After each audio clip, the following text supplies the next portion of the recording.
Yeah. So one kind of path I'd love to explore with you here for a minute is kind of like this how the brain relates to like conscious experience here, because you hinted on it a little bit here at the end. And I'm curious, like from an idealist perspective, like what is the purpose of the brain? Obviously we'd assume that like God doesn't have a brain, he's a mind that's immaterial and things like that. So like why do we have brains? What's the purpose of our brain, and how does that fit into like the idealist picture of reality? Right.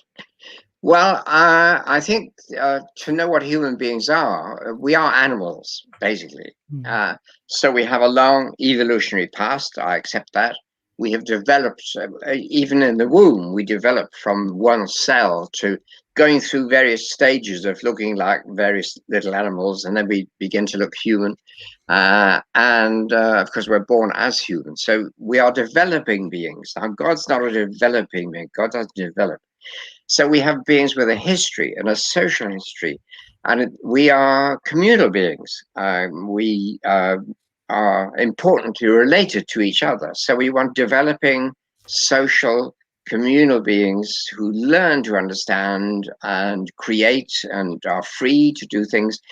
All that means you need a body. That sort of being needs some way of communicating with other people, of seeing who they are. I mean, I'm looking at you now on the screen.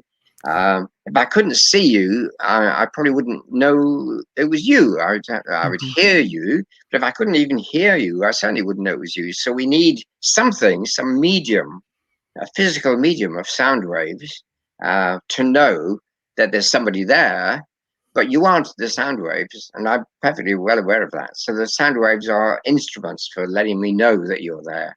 So I think human minds being communal and developing, that's the very important thing, and being free to do what is right or what is wrong. Uh, those things need bodies, ways of interacting with a common environment, and that's what we've got.